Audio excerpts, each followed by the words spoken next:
February 24th, 2025, Trivandrum, Kerala. At around 4:30 a.m., a young man walked in to the police station. He was calm, too calm. His eyes held no fear, no regret.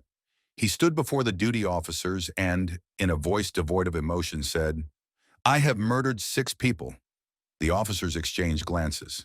A confession like this, out of nowhere, was unusual. They assumed he was either drunk or mentally unstable. His posture was weak, his hands slightly trembling.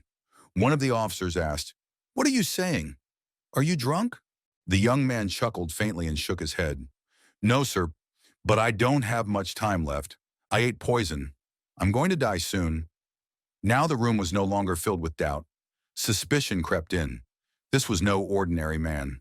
Without wasting time, the officers alerted their higher-ups and rushed to verify his claims.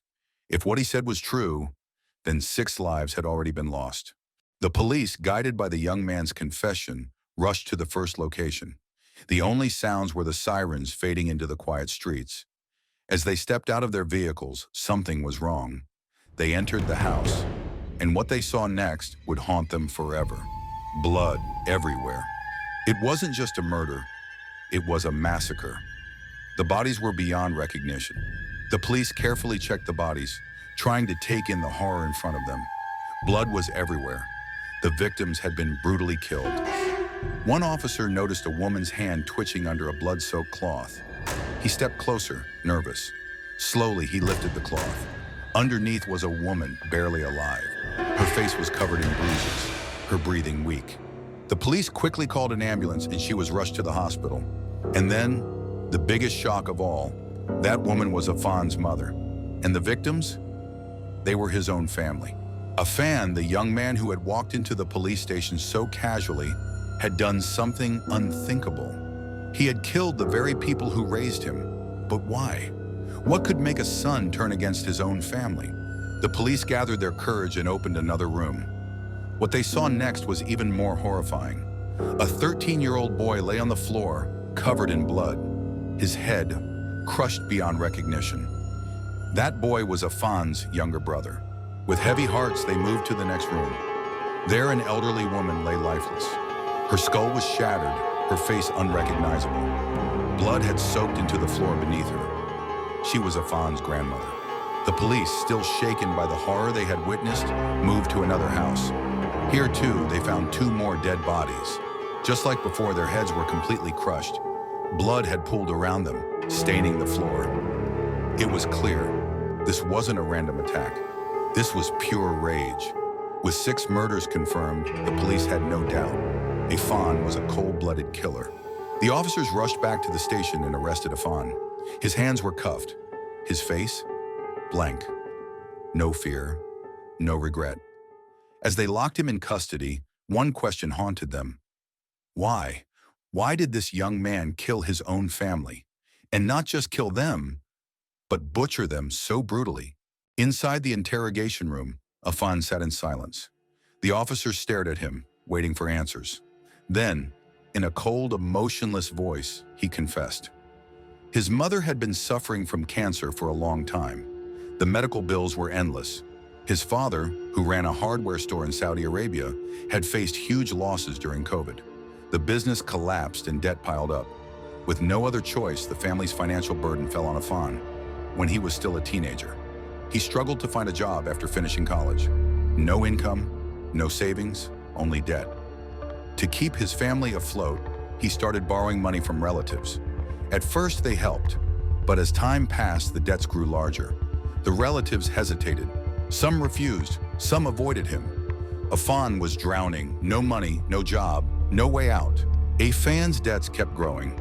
To repay the loans from his relatives, he started borrowing from outside lenders. The debt piled up, turning into a huge unpayable amount. With no way out, Afan fell into depression.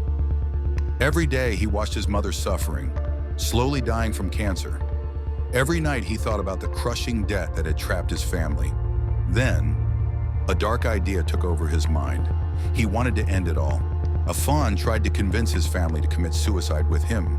If we all die, this suffering will end. But his family refused.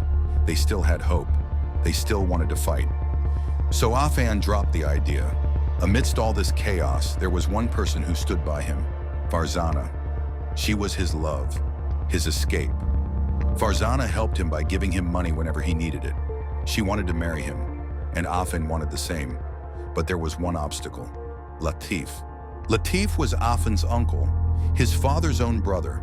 He was the caretaker of the family, the one who had given them the most money. And he did not approve of this marriage. He believed that Afan's family was drowning in debt. There was no future for him and Farzana. Maybe he even feared that if Afan got married, the family would never return the money they owed him. Afan was already filled with anger and frustration, but the final push came on February 24th. Early morning, loan sharks started calling to repay the loan desperate. Afan asked his mother for money, but she had nothing left. "I don't have any money," she said weakly.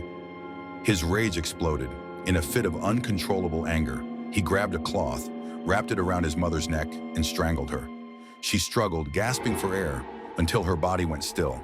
With all his strength, Afan slammed her to the ground. She lay unconscious. Afan thought she was dead. Without looking back, he dragged her body to her room and locked the door. But it wasn't over, so he went outside and bought a hammer. Then he walked to his grandmother. He asked for her gold jewelry. She refused, and that was the last thing she ever said. Afan pulled out the hammer from his bag. He swung it. One blow. She collapsed. But he didn't stop. He kept striking her head, again and again. With blood on his hands and jewelry in his pocket, Afan fled from his house. But he wasn't done. He arrived at his uncle Latif's house. Latif saw him and welcomed him inside. His aunt was busy working in the kitchen. For a moment, it felt normal. But in the next second, Afan pulled out the hammer and struck Latif. Latif's face was completely destroyed. Blood soaked the floor. Without hesitation, Afan walked to the kitchen. His aunt turned around, confused. And before she could react, he smashed her skull. She died instantly, and then he called Farzana. "Be ready, I'm coming to pick you up," he told her. Farzana trusted him. She had always been by his side. So without questioning, she got ready and left with him. They reached Afan's house. He asked her to sit in the living room. Farzana waited. She had no idea that death was sitting right next to her. And then Afan killed her. Farzana didn't even know why she died. Her last moment was not of fear. It was confusion. The one person who stood by him, who helped him, had been murdered for no reason. By evening, Afan's younger brother returned home from school. When he reached the house, he found it locked. Confused, he asked a neighbor if they had seen anything. The neighbor told him, "Your brother Afan locked the house and left." Worried, the boy called Afan and asked, "Where are you?" Afan replied calmly, "I'll be there soon." So the boy waited. After some time, Afan arrived and took him inside the house. His brother had no idea what had happened inside. As soon as they entered, Afan suddenly pulled out the hammer and struck him. His little brother didn't even get a chance to react. He was the last one to die. Now Afan had killed his entire family. With blood on his hands and nowhere to run, he walked into the police station, calmly as if nothing had happened. He looked at the officers and said, "I killed 6 people." The police were left with one big question. Why was Afan so violent?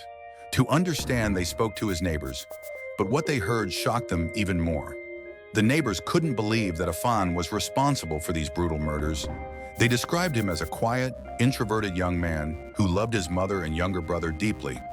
No one ever expected him to commit such a horrifying crime. The truth behind his actions was still a mystery. The police were left with one big question.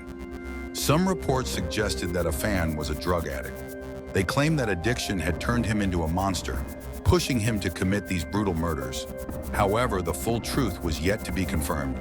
The case went to trial, and the investigation was still ongoing. The question remained, was Afan truly a victim of his circumstances, or was he always a killer waiting to emerge? What do you think about this shocking case? Share your thoughts in the comments below. And if you found this case intriguing, don't forget to like this video and subscribe to our channel for more spine-chilling crime investigations.